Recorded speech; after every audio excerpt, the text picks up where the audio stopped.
Hello friends, आज हम करेंगे एच टेट 2020 के जो रीजनिंग एंड मैथ्स के जर्नल सेक्शंस के क्वेश्चंस थे, जर्नल स्टडी के एप्टीट्यूड रीजनिंग वगैरह के, उनको अगर आप पहली बार मेरे चैनल पे आए इसे लाइक करें, सब्सक्राइब करें, अपने दोस्तों में शेयर करें। जैसे कि 61 में पहला क्वेश्चन जो है हमारा रीजनिंग का, वो क्या है, डिस्टेंस को हमने लिखा, कहता है कि जो डिस्टेंस है उसको हमने लिख दिया IDTATOEC। ठीक है, तो कहता है कि आप थर्सडे को कैसे लिखोगे। देखो आपको है ना, एक तो पहले इस वैल्यू याद होना वैसे बहुत जरूरी होता है। ठीक है, कि कौन सा लेटर कहाँ पे है, लेकिन यहाँ पे तो इतनी जरूरी भी नहीं है। देखो डी को इधर किया, आई को इधर किया, सी को इधर किया, ई को इधर किया, टी को इधर किया, ए को इधर किया, बस जो ये है एस से में एक जोड़ा STNO। ओके, ऐसे ही इनको कर देंगे हम। ओके, सेम HTSRYA और DEUV। ठीक है, तो HTVSREYA हमारा आंसर हो गया। नेक्स्ट क्वेश्चन है हमारे पास डिस्टेंस का एंड डायरेक्शन का, कि कमल है ना वो 10 किलोमीटर नॉर्थ जाता है, फिर यहाँ पर पहुंचने के बाद वो वापस साउथ में 6 मीटर आता है। तो मतलब लगा लो वो यहाँ आ गया, ये 6 मीटर की दूरी इसने तय की, 4 ही हो गई क्योंकि 10 थी टोटल। फिर यहाँ से कहता है कि वो फिर 3 मीटर ईस्ट में जाता है। अब देखो आपको पता होगा नॉर्थ इधर होता है, साउथ इधर, ईस्ट इधर, वेस्ट इधर, तो पहले नॉर्थ में गया, देन साउथ आया और फिर ईस्ट गया। तो कहता है कि अब उसकी डायरेक्शन बताओ स्टार्टिंग पॉइंट से। तो स्टार्टिंग पॉइंट तो उसका ये था, तो स्टार्टिंग पॉइंट से कौन सी डायरेक्शन है, तो इन दोनों के बीच में कौन सी, नॉर्थ ईस्ट, तो नॉर्थ ईस्ट हमारा आंसर आ गया। नेक्स्ट क्वेश्चन है हमारे पास, in the first year the population of a village increase by 5%। हमने मान लिया कि पहले साल पॉपुलेशन है ना x थी, और फिर है ना अगले साल वो मतलब 5% से बढ़ी, मतलब 100 में 5 जोड़ दिया 105। फिर अगली साल उससे वो 5% से घट गई, मतलब 100 में 5 घटा तो 95% रह गई। एट प्रेजेंट हमारी पॉपुलेशन इतनी है। ठीक है, तो कहता है कि स्टार्टिंग में कितनी पॉपुलेशन थी, तो वो हमने एक्स मानी थी, तो एक्स की वैल्यू हमें निकालनी है। तो क्या करेंगे, x इज इक्वल टू 79800, ये ऊपर चले जाएंगे 0000 और 105 मल्टीप्लाई में 95 नीचे आ जाएंगे। अब हमें ये काटना है, तो आपको देखना है, या वैसे आप इधर भी काट सकते थे, जैसे ये 5 दूनी 10, 5 एकम 5 और 5 दूनी 10 0, ऐसे ही 5 एकम 5 नीम 45 और 5 चौक 20। ठीक है, और फिर क्या करता हम ऊपर इसको ले जाते कि 800 तक तो था ही, 100 की 2 0 और मल्टीप्लाई में 4, ऐसे ही फिर ये 21 और 19 नीचे आ जाता। आप ऐसे भी कर सकते हो। अब 19 और 21 को हमें काटना है, तो देखना पड़ेगा। ठीक है, तो जैसे पहले तो हम इसको 3 से काट दें, 3 से कट रहा है, ये 3 दूनी 6, 3 6 18, 3 6 18, 0 0 0 0, ऐसे 3 7 21। अब 7 से काट दो इसको, 7 21, 7 21, 7 8 56, 1 2 1 2। इस टाइप से हम इसको पूरे को काट सकते हैं, हमारा आंसर आ जाएगा। ओके, आप समझ गए होगे तरीका। नेक्स्ट है find the wrong term of the following series. हमें सीरीज दे दी वन है ये, 1CV 5FU 9IT 15LS 17OR। तो देखो यहाँ पे क्या हो रहा है, हमने देखा पहले, देखो यू ऐसे आ रहा है RSTUV, तो ये तो सही लग रहा है।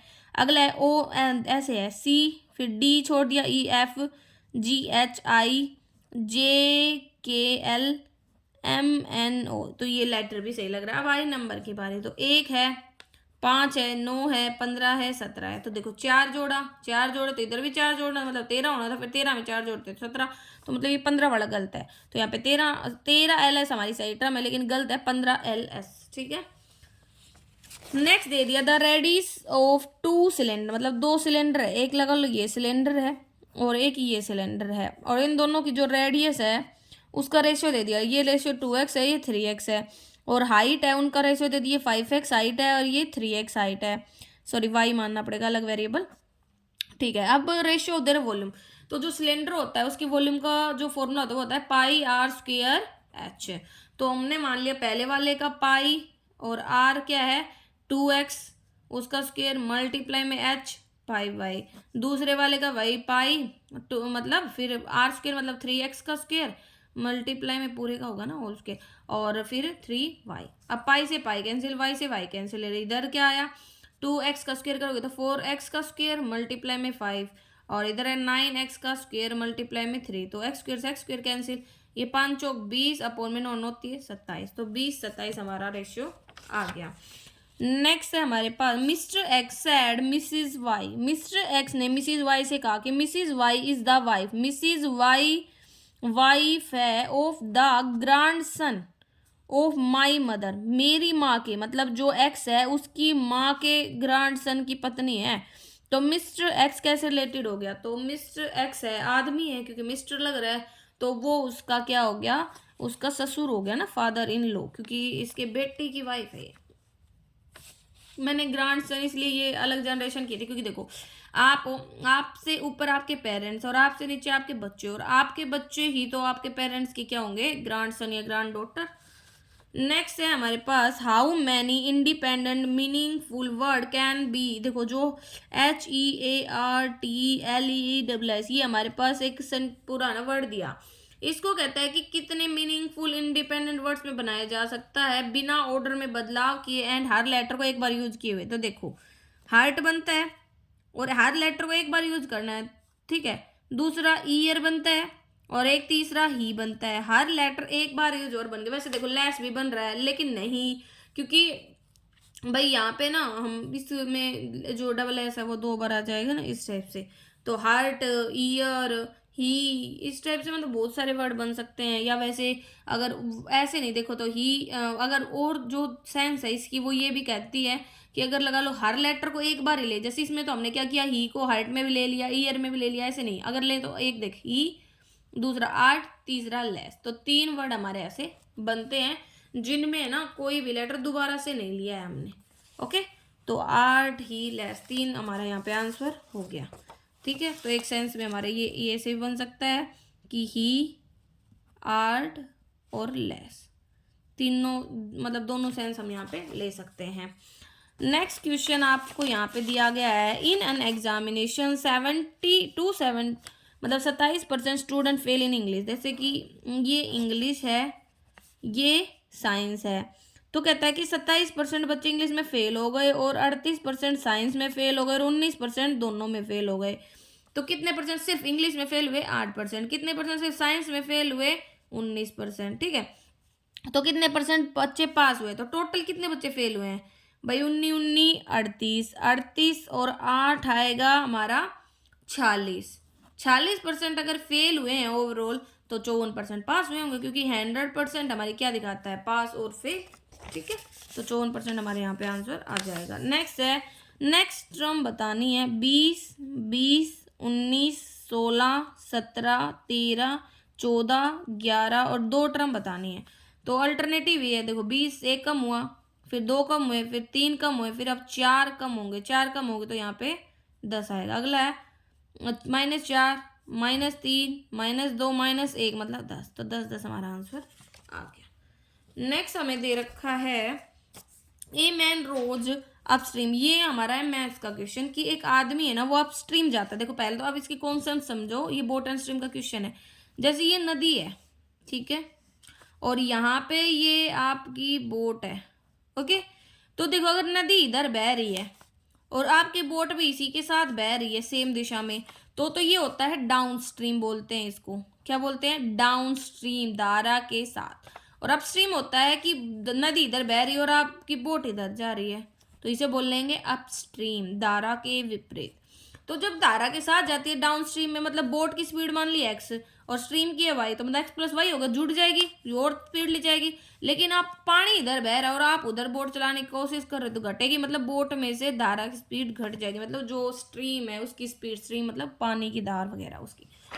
तो यहाँ पे बोला एक आदमी है ना 13 किलोमीटर अपस्ट्रीम जाता है, मतलब x - y जाता है, और 28 किलोमीटर डाउन स्ट्रीम मतलब x + y जाता है, और कहता है कि हर बार उसे 5-5 घंटे लगते हैं, मतलब इसमें 5 घंटे लगे और इसमें 5 घंटे लगे। एक ये इक्वेशन बनी, एक ये इक्वेशन बनी, हमने क्या किया, दोनों को डिवाइड कर दिया, फर्स्ट एंड सेकंड। तो क्या आ गया, x + y अपॉन में x - y is equal to, क्योंकि देखो 13 यहाँ पे, फिर 13 है यहाँ पे 28 है, क्योंकि देखो ये 13 अपॉन में x - y नीचे और ये 28 और x + y ऊपर, और 5-5 करेंगे तो मतलब 1/1 रेशियो आ गया। तो यहाँ से x + y x - y का रेशियो आ गया 28 13, क्रॉस मल्टीप्लाई किया 13x plus 13y is equal to 28x minus 28y। तो यहाँ से भाई हम इसको उधर भेज देंगे तो यहाँ पे हमारे पास आ गया 15x और इसको इधर करेंगे तो 8 और 3 11 2 3 1 4 41y। ठीक है, इस तरीके से हमारे पास ये इक्वेशंस आ गए। अब यहाँ पे हमारे पास x और y का ऐसे रेशियो 41/15। आगे इसने हमसे पूछा कि what is the speed of water. तो हमें क्या करना पड़ेगा भाई, इसी में देखो एक ये तरीका भी है, 13x माइनस वाई ये किया हमने, इसको ऐसे किया सोल्व किया या क्रॉस मल्टीप्लाई करके दो इक्वेशन आ गई। एलिमिनेशन मेथड का यूज करके हम सोल्व करेंगे तो एक्स और वाई की वैल्यू आ जाएगी। तो आप इस तरीके से भी सोल्व कर सकते हो। और ये तरीका भी सही है कि 13/x minus Y is equal to 5, 28/x plus Y is equal to 5। फिर इसको हमने सोल्व करने के लिए क्या किया, एक दूसरे से डिवाइड कर दिया, देन यहाँ से हमारे पास ये इक्वेशन बन गई। ऐसे हमने इसको सोल्व कर दिया तो यहाँ से हमारे पास भी ये भी तरीका सही, और ऐसे भी दो इक्वेशन बना सकते हो। एलिमिनेशन मेथड से आप उनको सोल्व कर सकते हो और आपका आंसर आ जाएगा। नेक्स्ट है, अगर श्याम है write down all the integer from, मतलब 1 से 100 तक सभी इंटीजर्स को लिखता है तो 3 कितनी बार आएगा। तो आप देखो 3 13 में आया, 23 में आएगा, फिर 33 में आएगा, फिर 43 53 63 सब में आएगा।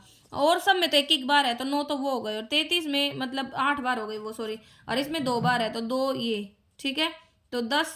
ठीक है ना, देखो 3 3 13 23 33 43 55 63 73 83 93 ये तो हो गए। तो 1 2 3 4 5 6 7 8 9 10 11 हो गए ना इस टाइप से, 9 और 2 11। अब यहाँ से आप देखो 30 में आया, फिर 31 32 33 तो हो चुका, 34 35 36 37 38 39, तो कितना हो गया 1 2 3 4 5 6 7 8 9, तो 11 वो थे और 9 ये आ गए। तो 20 बार हमारा 3 आ जाएगा 1 से 100 के बीच में। A is elder to B, A elder का मतलब होता है बड़ा है, ए एल्डर है बी से, while D and C are elder to E, और जो डी और सी हैं वो एल्डर है मतलब बड़े हैं ई से, और ई है वो ए और सी के बीच में है, ए और सी के बीच में कौन है ई। तो यहाँ पे सी आ गया तो मतलब यहाँ पे ए आएगा कहीं, क्योंकि इन दोनों के बीच में है। नेक्स्ट है C is elder to B, C elder है बी से, ठीक है। Then which of the following is necessary true, कौन सा ट्रू होगा। तो A is elder to C नहीं, C is elder to D नहीं पता, D is elder to C ये भी नहीं पता, E is elder to B yes ये हमें पता है कि E है वो B से बड़ा है। तो इस टाइप से हम इस क्वेश्चन को कर सकते हैं। नेक्स्ट क्वेश्चन है हमारे पास, इसमें क्या दे रखा है, among MTR K and D etch have different height. कहता है कि 5 लोग हैं और उनके अलग अलग हाइट है। M शॉर्टेड है only from T and T, मतलब M सिर्फ T से छोटा है, and D is taller than only K, और D सिर्फ K से बड़ा है मतलब और सबसे छोटा है। तो कहता है कि हूँ अमंग थर्ड टालेस्ट, तो कौन बच गया, M आ गया, T आ गया, R बच गया हमारे पास, तो R है जो थर्ड टालेस्ट पर्सन होगा। नेक्स्ट आगे ये क्वेश्चन अच्छा है, मैथ्स का है कि स्क्वायर रूट बताना है हमें इसका। तो देखो हमने पहले तो ये मिक्स फ्रैक्शन है 1 से 3/4, तो हमने इसको क्या किया सिंपल में 4 एकम 4, पहले इसकी इससे मल्टीप्लाई करते, फिर ये जोड़ 4 एकम 4 और 3 7, और नीचे जो होता है 4 वो वैसे का वैसा 7/4 में आ गए। जैसे 2 3 दूनी 6 1 7/3, ऐसे ये 4 एकम 4 3 7/4 2 3 6 सॉरी 3 दूनी 4 1 7/3 ये आ गया। अब यहाँ पे पावर 4 है, यहाँ पे 2 है, तो हमने क्या किया, इसको हमने ऐसे मान लिया कि स्क्वायर की पावर स्क्वायर, ठीक है। तो हमने इसको सोल्व करने के लिए क्या किया, हमें पता है कि फॉर्मूला होता है ए स्क्वायर माइनस बी स्क्वायर, तो ए plus B A minus B ये होता है। तो हमने ए मान लिया 7/4 का स्क्वायर और बी मान लिया 7/3 का स्क्वायर। तो हमने इसको सोल्व किया कि 7/4 का स्क्वायर और वो लिखा, तो देखो 7/4 का स्क्वायर माइनस 7/3 का स्क्वायर, 7/4 का स्क्वायर प्लस 7/3 मतलब ए plus B A minus B लगा दिया, और नीचे तो था ये कट गया। यहाँ से हमारे पास सिर्फ बच गया 7/4 का स्क्वायर प्लस 7/3 का स्क्वायर। इसको सोल्व कर दिया, 7 7 49 416, ठीक है, 7 7 49 और 3 दिया 9। इनको सोल्व करके हमारे पास यहाँ पे आया ये वैल्यू, एक्स की वैल्यू आई। अभी तो हमें तो इसने स्क्वायर रूट पूछा था, तो स्क्वायर रूट क्या हो जाएगा 35/12, और इसको जब हम नॉर्मल कन्वर्ट करेंगे तो ये हमारा आंसर आ जाएगा। तो यहाँ पे हुआ है formula use, A square minus B square का फॉर्मूला होता है A plus B minus A plus B और ब्रैकेट मतलब मल्टीप्लाई में बी ए माइनस बी। अब है 5 साल बाद father age will be 3 times of his son age. लगा लो कहता है कि मतलब फादर की जो सन की एज है वो x है, ठीक है, और जो फादर की एज है वो 5 टाइम्स होगी, after 5 year father age will be 3 times होगी सन की एज से, ठीक है। After 5 father age will be 3 times of his son age, ठीक है। तो मतलब सन की एज x थी, फादर की 3x थी, तो 5 ईयर बाद की है ये, after 5 year. 5 year ago father age was 7 times of his son age. तो लगा लो हम चलते हैं, ये है 5 साल के बाद की, तो और हम प्रेजेंट में जाएंगे, प्रेजेंट तो x -5 क्योंकि बाद से हम वापस जा रहे हैं, और फिर इससे भी पीछे जाना है क्योंकि 7 ईयर एगो बोला है उसने, ठीक है। तो x 7 ईयर ही बोला है ना, सॉरी 5 ईयर एगो बोला है, तो 5 ईयर एगो जाएंगे तो x -10 और 3x -10 ये आ गई। तो 7 ईयर एगो मतलब सॉरी 5 ईयर एगो जो रेशियो है वो बता दे 7 टाइम्स सन से, तो x -10 और 3x -10, तो सन की अगर 1 है तो इसका 7 हो गया, रेशियो आ गया हमारे पास। अब इसको सोल्व करेंगे, क्रॉस मल्टीप्लाई करें, 7x -70 is equal to 3x -10, 4x is equal to ये उधर जाएगा प्लस का 60, तो x is equal 4 Ekam 4 5 20, x की वैल्यू आ गई 15। इसने बोला है हमें present age of the father, तो प्रेजेंट एज है फादर की ये, तो 3 × 15 -5 15 45 -5 तो 40 हमारा आंसर आ गया, ठीक है। तो आप ऐसे लिंक बना करके इसे सोल्व कर सकते हो। A man is performing yoga, मतलब एक आदमी है वो योगा कर रहा है with his face towards the west, मतलब ये डायरेक्शन इधर हमारी वेस्ट है, इधर ईस्ट है, योगा कर रहा है मतलब फेस है उसका वेस्ट की तरफ, ओके। और sorry his face is toward the west, देखो a man is perform with his head down, मतलब सर नीचे है, तो सर नीचे है लेकिन फेस उधर है, तो और हाथ और पैर ऊपर है, ठीक है। तो फेस ऊपर तभी होगा जब हमारा एक्चुअल में जब खड़े होने पर फेस हमारा ईस्ट में होता है। तो कहता है कि in which direction is left hand तो उधर ही रहेगा, तो लेफ्ट हैंड नॉर्थ में ही रहेगा और राइट हैंड साउथ में ही, बस उसके सर की डायरेक्शन बदल जाती है, जब वो सर को नीचे कर लेता है, अगर वो ऊपर खड़ा हो जाएगा तो वापस ईस्ट में, और नीचे होगा तो वेस्ट में होगा। आप ट्राई कर सकते हो इस चीज़ को। नेक्स्ट हमें दे दिया कि दो जो मतलब टैप्स हैं, मतलब दो जो नल हैं, ठीक है, ए एंड बी, वो एक टैंक को कंप्लीटली भर देते 30, मतलब एक टैंक ए है वो 30 मिनट लेता है, एक बी टैंक वो 36 मिनट लेता है, दोनों को ओपन किया गया। तो सबसे पहले लो आप इनका एलसीएम क्यों लेते हैं, ताकि टोटल वर्क निकाल पाए, ठीक है। तो टोटल के लिए वही है 36 और 30 का हमने एलसीएम लिया है जो आया 180। अब इसको और इसको इससे डिवाइड करेंगे तो उससे आएगी इफिशियंसी, तो 30 से डिवाइड किया इसको 3 6 18, और 36 से डिवाइड करने 18 दूनी 36 2 5, ठीक है। तो ये आ गई इफिशियंसी 6 और 5 की। अब कहता है कि दोनों का अगर हम खोल देते हैं, find when the tap A must be, मतलब कितने टाइम बाद हम ए को बंद करें कि जो टैंक है वो 18 मिनट में भर जाता है। तो देखो ए को ही तो बंद करने के बाद बी तो 18 महीने तक पूरा चला होगा, तो बी की इफिशियंसी है 5, तो 18 × 5 18 5 90, तो 90 यूनिट 18 मिनट में डाल देता है बी, तो 90 बची, तो 90 यूनिट ए डालेगा, ए कितने 6 के 6 कम 6 6 35, तो मतलब 15 मिनट बाद ना हमें ए को बंद करना पड़ेगा, तभी वो जाके 18 मिनट में फुल हो जाएगा। In how many year will a sum of 800, मतलब प्रिंसिपल आपने 800 लगाया जो 926 अमाउंट हो गया, रेट थी 10% और कंपाउंडेड हाफ ईयरली इसने बोला है। तो जब हाफ ईयरली होता है तो रेट का तो हाफ होता है और टाइम का डबल हो जाता है, ठीक है। तो कहता है कि हमें ना वो टाइम बताना है, तो देखो principal is equal sorry amount is equal to principal 1 + r/100 की पावर t, ये होता है प्रिंसिपल है 800 और r है हमारा यहाँ पे 10% का हाफ मतलब 5%, ठीक है। और टाइम हो गया 2t, ठीक है। अब इसने हमें यहाँ पे दिया तो 926/800 और यहाँ पे आ गया ये इज इक्वल टू में 5 × 5 2 10 मतलब 21/20 की पावर t। तो यहाँ पे इसको हम काट दें कि कैसे कर सकते हैं, देखो 4 दूनी 8 4 3 12 4 सॉरी 2 चौकी 8 2 छक्की 12 2 3 6 2 चौकी 8 0 0, ठीक है।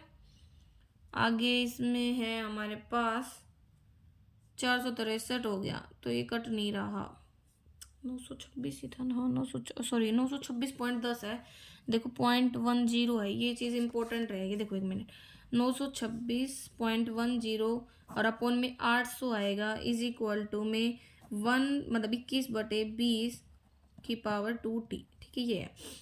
अब इसको हम 926 एक पॉइंट के बाद के जीरो मैटर नहीं करते तो एक हटाया तो 800 तो 21/20। तो आप खुद देखो कि इसको हम क्या लिख सकते हैं, ये होता है हमारा 20 का square.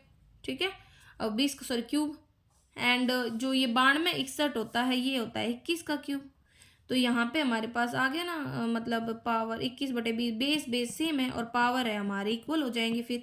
2t is equal to 3, तो t इज इक्वल टू 3/2 मतलब 101/2। ठीक है, तो ये हमारा आंसर यहाँ पे आ गया कि टाइम हमारा इतना होगा। तो यहाँ पे फॉर्मूला आपको पता होना चाहिए कि जो अमाउंट होती है कंपाउंड इंटरेस्ट में उसका फॉर्मूला होता है amount is equal to principal 1 + r/100 की पावर t। और जब हाफ ईयरली की बात करें तो रेट हो जाती है हाफ और टाइम हो जाता है 2 टाइम्स। अगर क्वार्टरली की बात करें तो रेट का हो जाता है 4 टाइम्स और टाइम का हो जाता है 4 टाइम्स। ठीक है, रेट 4 से डिवाइड हो जाएगी, टाइम मल्टीप्लाई। ऐसे मंथली बोलेगा तो 12 से डिवाइड और 12 से मल्टीप्लाई इस टाइप से। The least square number which is divisible by 8, 15 and 24 is equal to, मतलब इनमें से ऐसा कौन सा नंबर है जो इन सभी से डिविजिबल होगा। वैसे भी 8 से डिविजिबल के लिए तो लास्ट के 3 डिजिट डिविजिबल होने चाहिए। ठीक है ना, तो यहाँ पे देखो ऐसा हो, और लिस्ट स्क्वायर नंबर बोला, स्क्वायर नंबर हो तो ये भी स्क्वायर नंबर नहीं है। ठीक है, ये भी स्क्वायर नंबर नहीं है, ये दोनों है, हमें इन दोनों को चेक करना होगा फिर। ठीक है, if the selling price of 6 pen, कहता है कि 6 पेन का सेलिंग प्राइस इक्वल है कॉस्ट प्राइस ऑफ 8 पेन के सीपी के, तो एसपी अपॉन में सीपी हमारा आ जाएगा। सीपी हमने नीचे ले लिया और इसको 6 को उधर भेज दिया, 2 चौके 8, 2 तिया 6, 4/3 रेशियो आया। प्रॉफिट और लॉस पूछा है तो एसपी में से सीपी को घटाते हैं, मतलब सेलिंग प्राइस में से कॉस्ट प्राइस को घटाते हैं तो प्रॉफिट आता है, तो डिफरेंस है 1। किसके रिस्पेक्ट में देखोगे, कॉस्ट प्राइस के मल्टीप्लाई बाई 100, तो इसको डिवाइड करेंगे तो आएगा 33 सही 1/3 प्रॉफिट। ठीक है, तो ये थे हमारे रीजनिंग एंड मैथ के क्वेश्चन 2020 वाले स्टेट के पेपर के। अगर कोई भी कंफ्यूजन है तो आप कमेंट करके पूछ सकते हो। Thank you.